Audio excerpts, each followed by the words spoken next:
Scioto County politics. And in that 16 or 17 years, it's all been with you. This room is full of people who first helped me become elected to the office of Scioto County Coroner and stood by me through some very tough times when I did that job. It's this room, and Kay Reynolds, you're so right. Your leadership, Rodney's leadership, the people who have been in all the different offices, you made it so we could flip this district from blue to red, and we did that very decidedly in the 89th District State Representative race. And we did all that with some very simple priorities. God, family, and country. When you watch TV, you turn on, heaven forbid, NBC, MSNBC, CBS, CNN.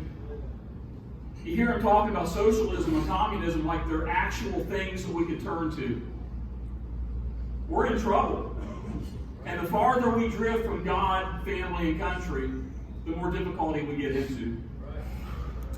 So it's no surprise, the folks in this room who know me, it's no surprise that the Scioto County Republican Party heartily endorsed me. It should also be no surprise to you that the Ohio Republican Party endorsed me. I am the Ohio Republican Party endorsed candidate in this race because they know me. God, family, country. It's all fine and dandy for people to talk about what they feel and what they think and what they might do. But you're looking at the person here that has actually passed Second Amendment legislation. The NRA has consistently given me an A+ rating, which is very difficult to get. I am currently in the primary A+ for the NRA. The Buckeye Firearms Association has done the same throughout my career as a state representative because I did the actual work in the Second Amendment. And guess what? In the primary, they're once again endorsing me with an A+. Why? Because they know me. The Ohioans for Concealed Carry endorsed candidate. You're looking at him. Ohio Gun Owners Association. The Ohio Osteopathic Association. The Ohio Chamber of Commerce. I am their endorsed candidate. The Ohio CPA, Certified Public Accountants. Those two groups represent the business community in Ohio. Why would they endorse me in a primary? Because they know me. When I came into office as state representative, 89th District, we had a rainy day fund of 89 cents and an $8 billion shortfall. That's all been completely reversed. Frank LaRose was a senator during my tenure.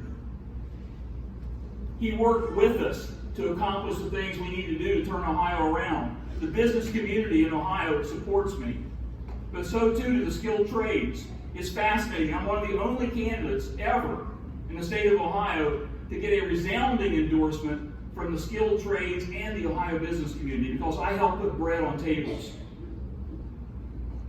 Now, here's one that's near and dear to my heart.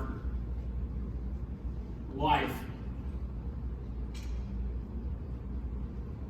The Ohio Right to Life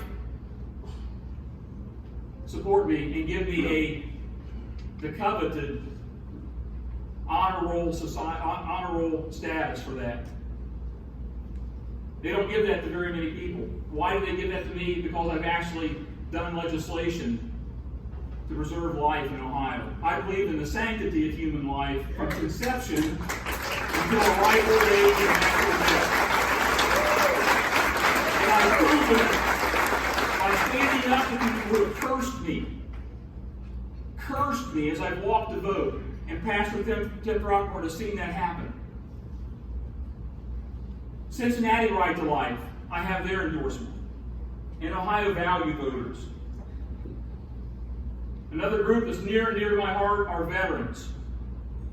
How many of you ever heard of Tom Moe? Colonel Tom Moe, former POW in Vietnam. Tom Moe is a dear friend of mine. Ohio Veterans United, a nonpartisan group that just wants to get good conservative veterans into office. If you're a conservative Democrat, they'll consider you. They'll fairly consider you.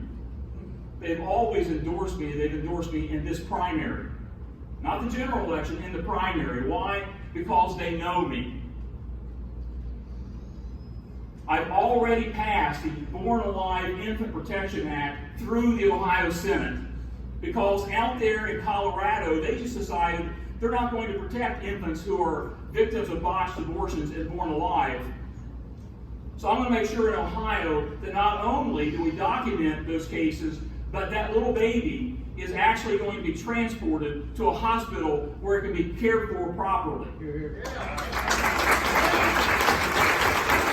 America, we have to talk about these things. Yes, we do. Because in Virginia and New York, they passed legislation that guaranteed just the opposite.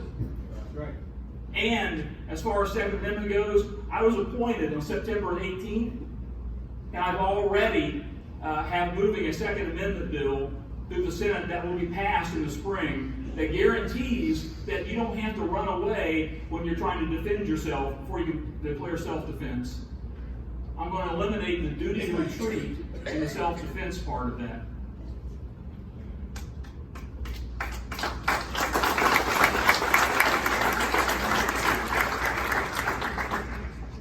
I'm a bit worked up.